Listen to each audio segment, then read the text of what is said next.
Chicos, ¿cómo están? Bueno, les voy a presentar el siguiente tema que es trastornos hemodinámicos. Este tema pues es base, ¿listo? Para temas que van a llevar en un futuro, ¿listo? Es muy importante tener conocimiento pues de lo que es la circulación y obviamente de lo que es la sangre, ¿no? Les aconsejo que revisen esos temas en fisiología y la parte de histología también, ¿ok? Entonces, empezaremos a hablar de un tema muy importante, entra hasta en exámenes de grado, ya, conocimiento del edema. Cuando ustedes vayan a un hospital, pues es bien normal ver un paciente edematizado, ¿no? Entonces, hay que diferenciar de lo que es la hinchazón. La hinchazón es un término, bueno, que la verdad no se aplica, ¿no? En términos de medicina, ¿listo? ¿Por qué? Porque no, pues no puede ser este hinchado, ¿no? Eso lo dice la gente en general. ¿Listo? Ustedes quieren que hablar de un edema. Muy bien, ¿qué es el edema? Pues el edema no es más que la salida de líquido intravascular al espacio intersticial. ¿Me entienden? Entonces, un poquito de recuerdo. Ya ustedes saben que nosotros venimos del agua. ¿Listo? Gran parte de nuestro peso se lo debe al agua. Un recién nacido tiene entre casi un 75% de agua. ¿Listo? Son bolsitas de agua un recién nacido.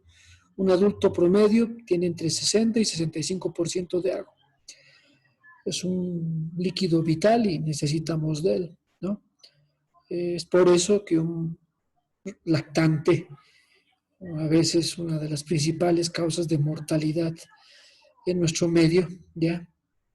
En menores de un año es por las EDAs, o sea, es una enfermedad diarreica aguda, ¿no? Se deshidratan muy rápido. Entonces, bien importante, ustedes cuando estén llevando pediatría, pues les van a enseñar a cómo hidratarlos, ¿no? ¿Ya? Entonces, cosas que aprender en un futuro.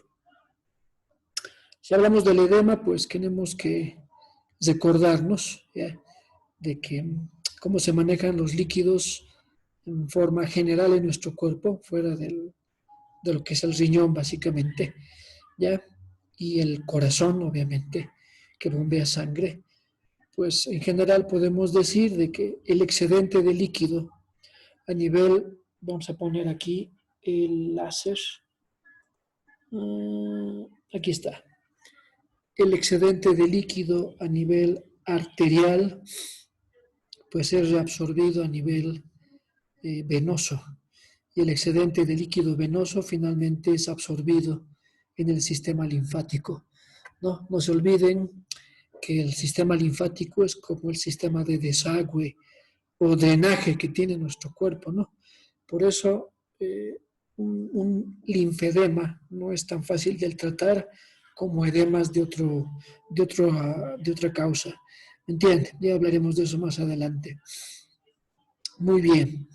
Ya con esos datos nos metemos directamente a lo que es la patogenia. En la patogenia tenemos, listo, que hay un aumento de la presión hidrostática. ¿Listo? ¿Ya? Una disminución de la presión coloidosmótica.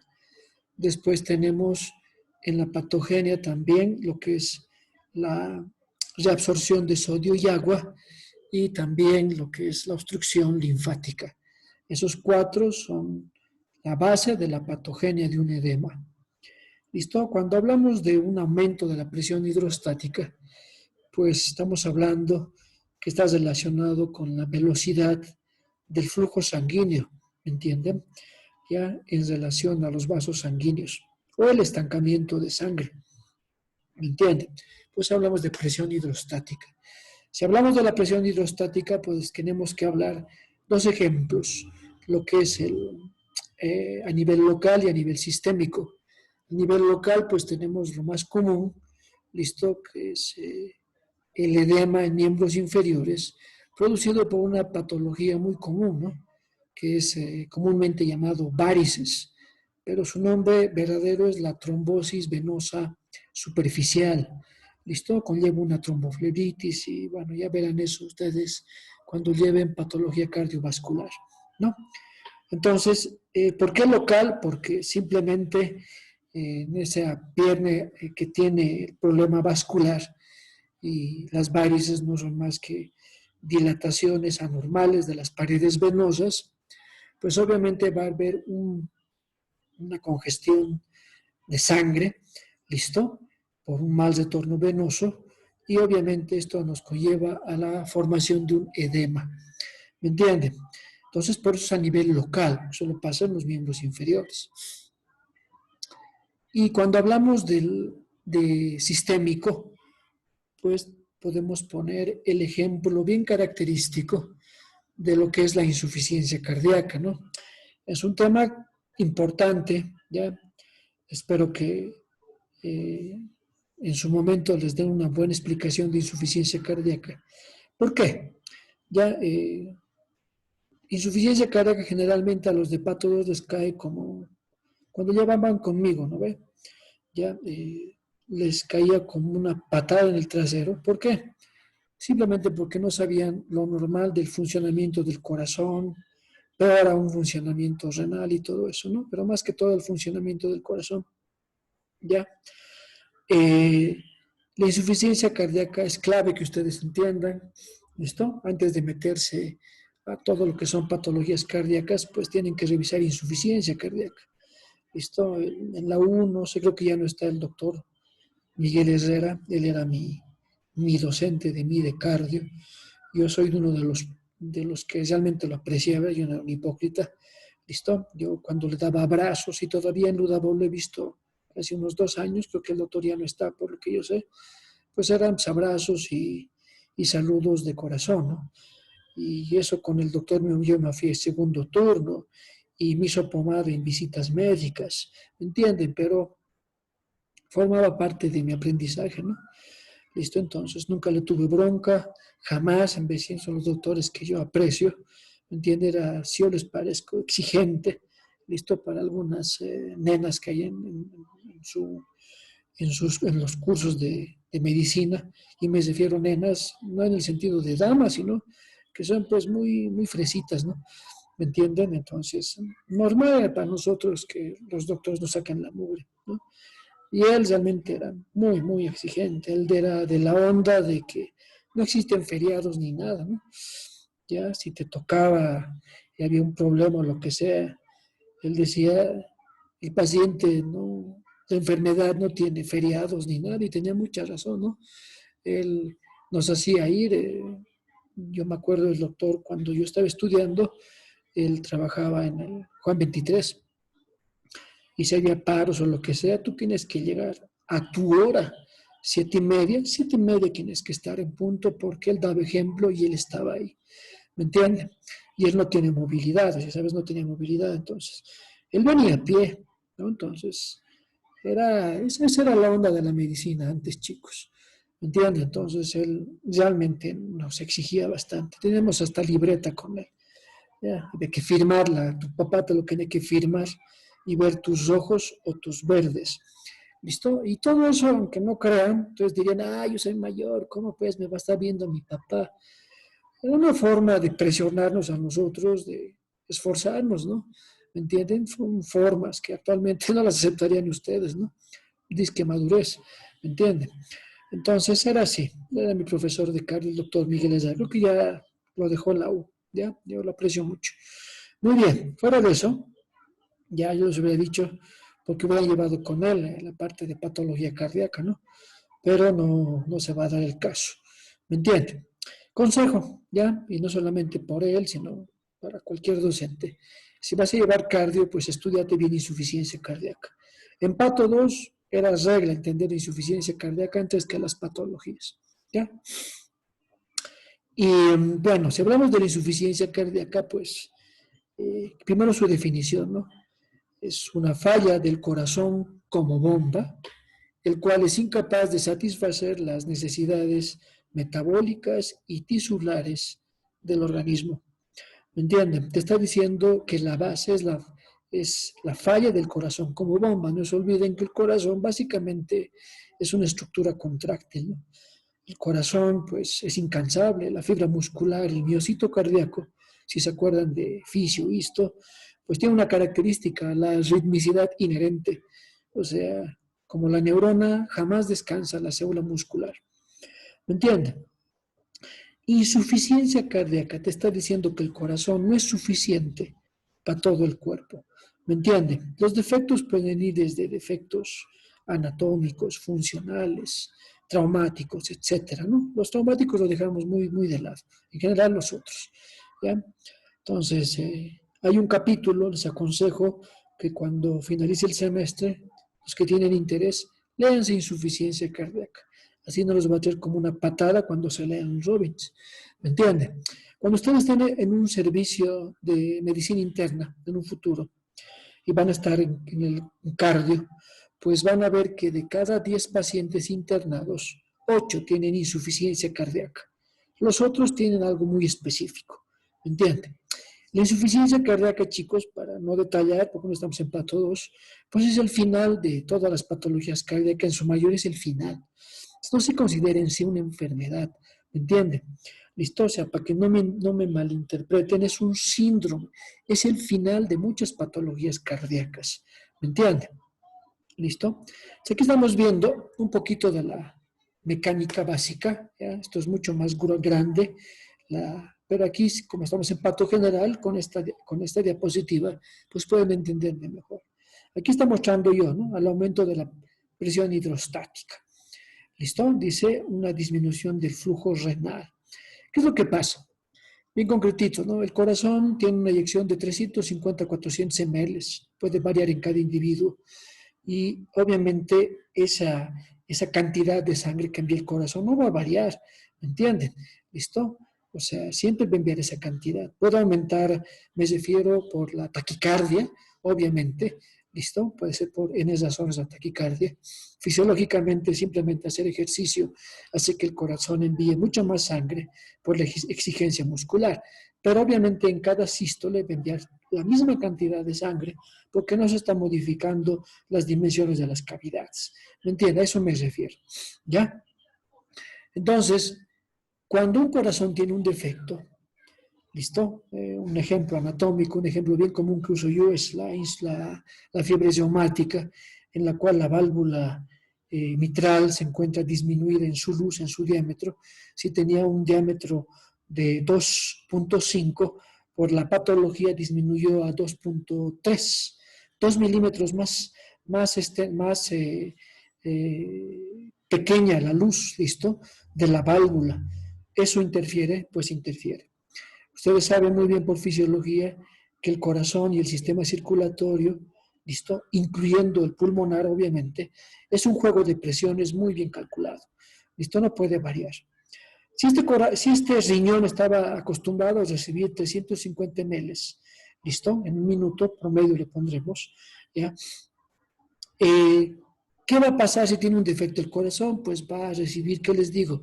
Ya no 350, pues va a recibir 330, 20 ml menos de sangre. Eso va a tener consecuencias, obvio. El corazón y el riñón están muy relacionados. ¿Por qué? El riñón, ¿listo? ¿Ya?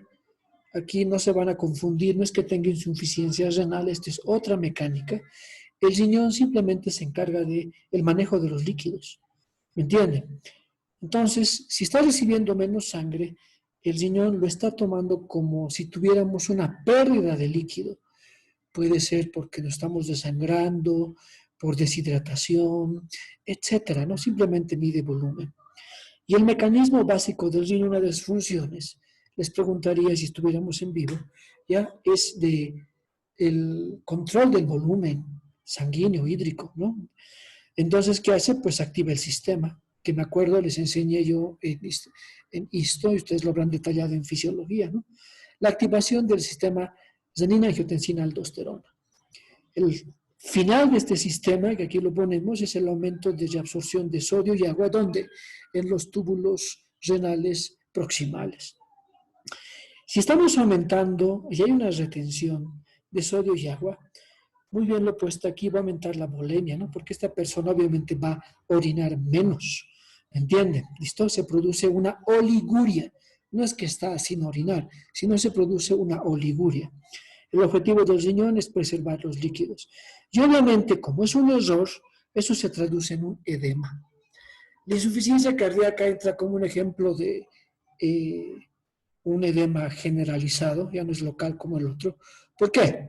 Según va avanzando, pues el edema puede empezar igual en miembros inferiores, ¿listo? Puede evolucionar las tres cruces que les voy a explicar más adelante, puede afectar ya en forma sistémica el vaso, el hígado, ¿listo? El peritoneo, los pulmones, ¿me entiendes? Se habla de un edema ya generalizado, ¿listo? De todo, de gran parte de los órganos. ¿Me entiende? Por eso entra la insuficiencia cardíaca como un ejemplo característico, ¿listo? De aumento de la presión hidrostática a nivel sistémico. ¿Listo? No les explico más porque es tema ya de patología 2. ¿Me entienden? Si hablamos de lo que es el, ¿qué se llama el otro? La disminución de la presión oncótica, ¿listo? Porque otra cosa es la presión osmótica. La presión osmótica está dada por los solutos, ¿no? ¿Ya? Entonces ustedes saben eso desde el colegio, pero específicamente estamos hablando de la presión oncótica. Ustedes saben ya que el sistema buffer, tapón, así se llama, a nivel de los vasos sanguíneos, fuera para mantener los líquidos dentro de un vaso sanguíneo, están las proteínas, fuera de los solutos. Entonces, si empezamos a perder proteínas, la albúmina, que es el más característico, pues obviamente se producen edemas. Aquí estamos viendo un ejemplo aquí, es el síndrome nefrótico. ¿No? El síndrome nefrótico es igual, ¿no? Es el final de muchas patologías renales, lo verán en riñón. ¿Listo? Otro ejemplo es el hígado. Un ejemplo, un hígado cirrótico también va a tener la incapacidad de sintetizar, ¿cómo se llama? Albúmina. ¿Listo? Entonces, estamos viendo aquí. Y la malnutrición, que es directamente la enfermedad de Kwashiorkor, KWA-Shorkor, en la cual es simplemente la falta de ingesta de alimentos con proteínas. ¿Me entienden? Todo eso nos va a llevar a una disminución de la albúmina plasmática y obviamente va a disminuir la presión oncótica. ¿Listo? Presión osmótica no, la presión los solutos están dados más que todo por manejo del riñón, ¿me entiende? ¿Listo? Entonces, pondremos aquí, le falta alguito en esto, ¿ya? Entonces, todo eso igual nos lleva al edema. La reabsorción de sodio y agua está relacionado con esto, específicamente con esto. ¿Ya? Cualquier patología, no específicamente la insuficiencia renal, es el final, ¿no? Que lo muestra como algo, es el final, pero en sí, las patologías renales de cualquier índole, su traducción va a ser que va a afectar la retención de sodio y agua. Y obviamente va a ser muy marcado en un paciente que tenga insuficiencia renal. Estamos viendo aquí entonces tres de los mecanismos, ¿no? Finalmente tenemos la obstrucción linfática. En la obstrucción linfática pues tenemos como ejemplos característicos lo que es la filaria. Entonces han llevado con el doctor Santalla, han debido ver parásitos, ¿ya? Y si no vienen la filaria no es pecado, porque no es una patología de nuestro medio, ustedes no van a ver filarias aquí, es de otros países. Un ejemplo es característico de África. En los cultivos de cereales, más que todo el grano de arroz, ustedes saben que es en aguas tranquilas. En eso hay un parásito que es la filaria. Tiene dos huéspedes, el hombre y el caracol. Las formas infestantes pues tienen la capacidad de atravesar el sistema tegumentario. Fácilmente atraviesan la piel, llegan al sistema circulatorio, hay una defensa inmunitaria. El parásito, su forma de defenderse es irse al sistema linfático, ahí se empieza a multiplicar, forman gusanos y los gusanos causan madejas de gusanos, forman madejas de gusanos que finalmente obstruyen el sistema linfático, causando lo que son edemas muy característicos en miembros inferiores. Usted tiene una foto en el Robin, se llama elefantiasis. ¿Listo? Porque en los miembros inferiores, tanto es la retención de líquido, pasa el tiempo, la piel se infecta, ¿listo? Se engruesa, se fibrosa y finalmente ese pie, esa pierna, pues tiene las características de la pata de un paquidermo. De ahí viene el término elefantiasis. ¿Me entienden? Entonces, allá es un problema, tiene connotaciones hasta sociales.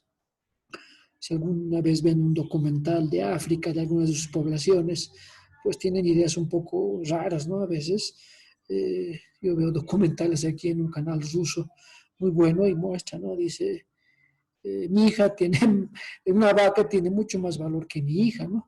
¿Por qué? Porque tienen ciertas ideas, algunas comunidades, ¿no? Cuando se casan, pues tienen dotes, ¿no? Si se casa, tienen hija y el hombre se va a casar, listo, y la hija se va a casar, pues vienen con dotes. El papá automáticamente tal vez pierde una hija, pero gana 20 vacas, ¿no? Entonces, bueno, son cosas que pasan, terribles. Lamentablemente en otras culturas, una mujer que tenga algún defecto físico de cualquier tipo, pues piensa que es de mal augurio o mal agüero, ¿entiende? Entonces se vuelven parias. Estas mujeres que lamentablemente solo es en el sexo femenino, ya que las mujeres se dedican al cultivo y a los hijos y los hombres solamente se dedican a cuidar el ganado. Entonces no le da a los hombres, da a las mujeres y obviamente va a deformar en forma externa ese pie. Está al punto de que las aislan de la sociedad y nunca pueden casarse, no pueden tener hijos, y peor, ¿no? Hasta su familia las rechaza y viven aparte. Bueno, pues cosas del ser humano, ¿no? Muy bien, con eso hemos visto la patogenia característica del edema. ¿Listo? Antes de meternos a esto, pues seguimos con esto, ¿ya? Eh, Veremos lo que es la morfología. En la morfología vamos a tener dos órganos blancos donde se observa un edema.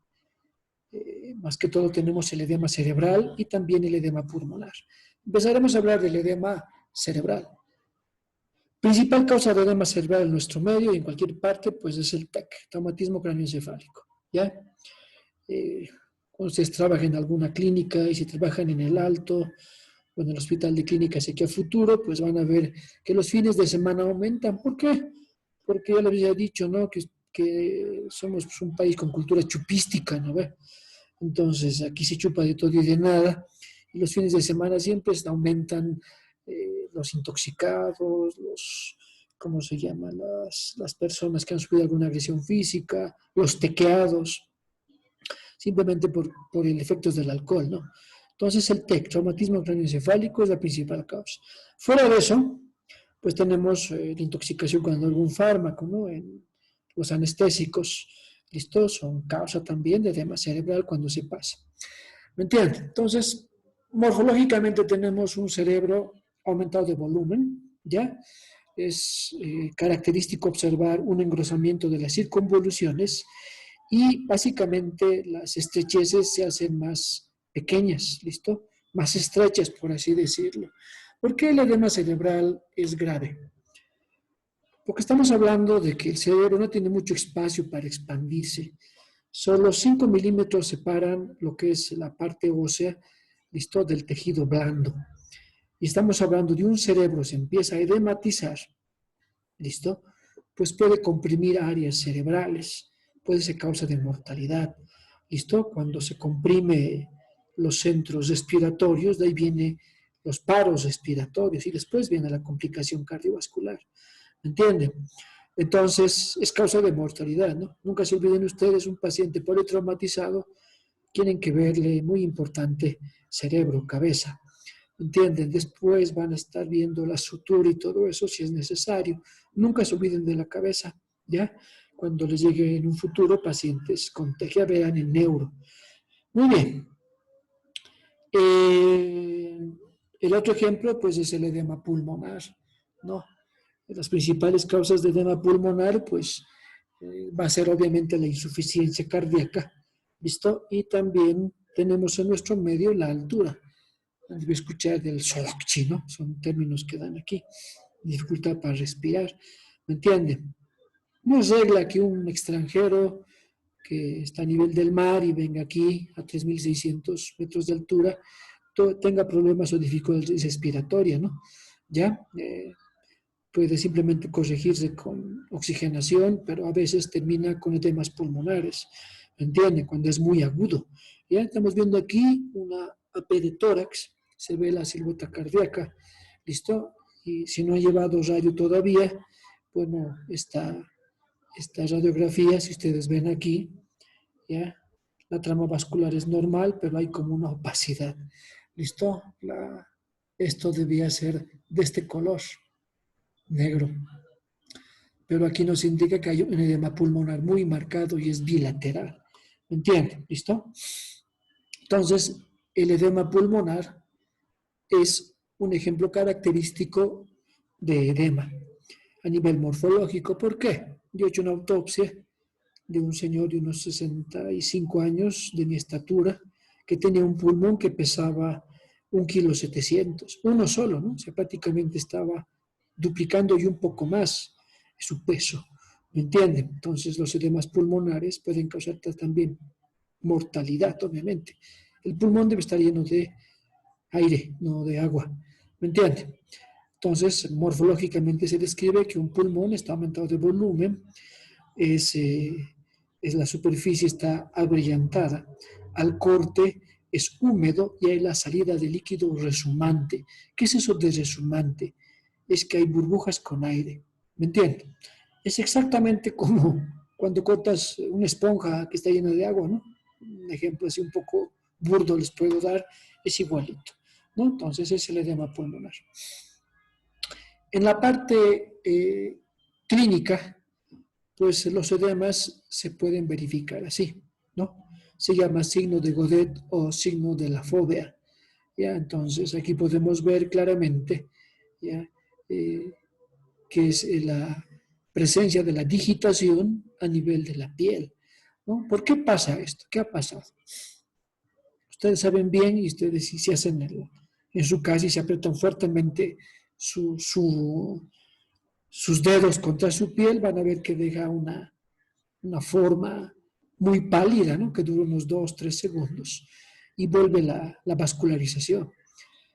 Lo que pasa aquí es que el líquido que debía estar en los vasos sanguíneos, pues está en el tejido conectivo. Y obviamente cuando aprietas, ese líquido se expande en el tejido conectivo. Y el tejido conectivo está pues, lleno de fibras, ¿qué les digo? De colágena, fibras intrincadas de elastina, etcétera. ¿Listo? Entonces, no es un vaso sanguíneo. Entonces, obviamente, tarda lentamente en volver a la normalidad. ¿Listo? Puede tardar 2, 3, arriba de 3 segundos, tarda 4 segundos en volver a la normalidad, dependiendo de la patología. ¿Me entienden? Listo, puede durar más tiempo. Es como agarrar plastilina, por así les diría. Se llama signo de Godet, signo de la fobia. ¿Ya? Muy bien. ¿Qué más quería decirles? Volveremos al anterior. ¿Ya? En la clínica, fuera de eso, hablamos también del edema tres cruces, han debido llevar en semiología. Un edema por debajo del maleolo es una cruz, ya es leve, por encima del maleolo, como es en este caso, y es moderado. Por encima de las rodillas, pues es un edema tres cruces, que indica que realmente hay retención de líquidos, ¿no? Sea cual sea la patología de base. ¿Ya? Muy bien, en la clínica también nunca se olviden, aunque no crean, yo me los revolcaba en segundo turno, simplemente con estas preguntas absurdas, ¿ya? Alguna vez en otras universidades, ¿no? Me reclamaban de los aplazados y era una punta de flojos, como no ha cambiado hasta ahorita, siento decirlo, ¿no? Sé que no les gusta escuchar, pero es la realidad, ¿no? Y yo les ponía un correlaciones así con flechitas tipo escolar, y les ponía ahí, ¿no? Edema facial, les ponía también ahí Godet, o les ponía albúmina, datos, ¿no? Que el que estudia pues se da cuenta en un santiamén. Y alguna vez una doctora me decía, a ver, doctor, que siempre tiene sus exámenes, que estos chicos se aplazan.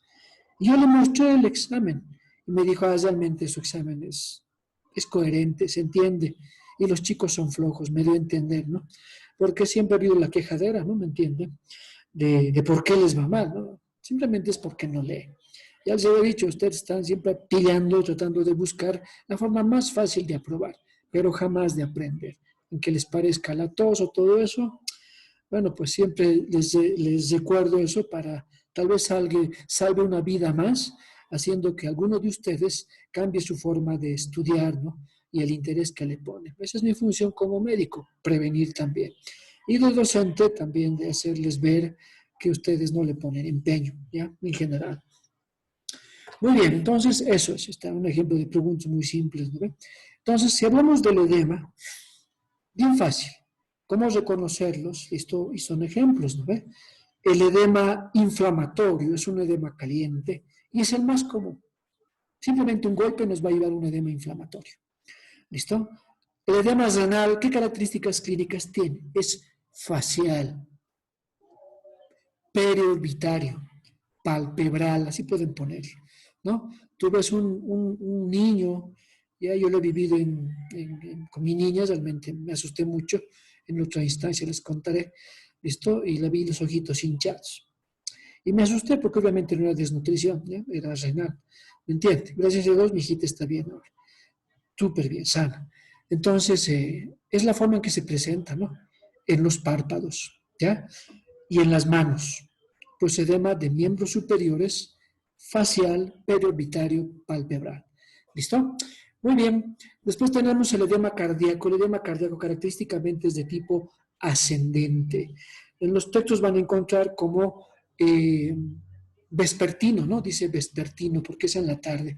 Yo lo tomaría como matutino vespertino, porque el edema ya se está formando en la mañana y en la tarde ya es muy característico. Pero es ascendente. ¿Por qué? Empiezan los miembros inferiores y posteriormente pues va llegando a la región dorsolumbar, etcétera. Es ascendente, ¿me entiende? Después tenemos el edema anafiláctico, ya tema que ya pasamos. ¿Por qué? Obviamente por la gran vasodilatación, y esa persona está con una hiperemia muy característica, pues es un edema generalizado, ¿no? Se ve hasta en las bromas y todo, el hinchazón, por así decirlo, ¿no? La hiperemia que se puede ver, ¿listo? En la parte afectada, en una reacción de tipo anafiláctica. Y el edema de tipo nutricional, el famoso kwashiorkor, pues también podemos verlo, más que todo, puede ser también facial, ¿no? Pero lo que delata un edema de tipo eh, nutricional, el kwashiorkor, no lo confunden con marasmo, es la retención de líquido a nivel peritoneal. ¿Entienden? Tienen líquido, tienen hidroperitoneo. Característico puedes ver un africano, ¿ya? Que todos, algunos parecen gordos, pero solamente es a nivel local, o sea, en el abdomen, ¿no? Y eso indica que tiene cierto grado de kwashiorkor. Muy bien. Con esos datos, y creo que aquí tenemos una diapositiva más, ¿listo? Por esto se los dejo para la siguiente clase, ¿ya? Porque si hablo mucho, no va a poder enviarles, ¿cómo se llama? Va a tardar mucho en cargar, no sé, en el WhatsApp, por eso no quiero hablarles mucho. ¿Ya? Esto es congestión e hiperemia, nos vamos a quedar con que la diferencia entre congestión y hiperemia. La hiperemia es el aumento del flujo sanguíneo en un determinado órgano o tejido. Y la congestión también es llamada hiperemia pasiva, ¿no? Porque más que todo es el enlentecimiento de la sangre y la acumulación de la sangre en algún órgano, ¿no? Entonces, a veces los términos son mezclados. Dicen, no, la congestión muscular. Podemos ponerle como hiperemia de tipo activa. ¿Listo? Si podemos hablar de terminología. Cuando ustedes hacen ejercicio, los que practican ejercicio van a ver que si haces pesas, ¿no? Un ejemplo, bíceps, y haces tu serie de, no sé, 10 series de 15 repeticiones, vas a ver que han aumentado de volumen tus bíceps en ese tiempo, ¿no? Porque se han congestionado, una congestión activa de sangre. Pero en la parte patológica, y por eso el día lunes voy a hablarles de eso, pues hablamos de la congestión pulmonar, congestión hepática, porque la sangre está estancada en estos órganos. ¿Me entienden? Muy bien, muchachos, se los dejo con eso, les voy a enviar el material.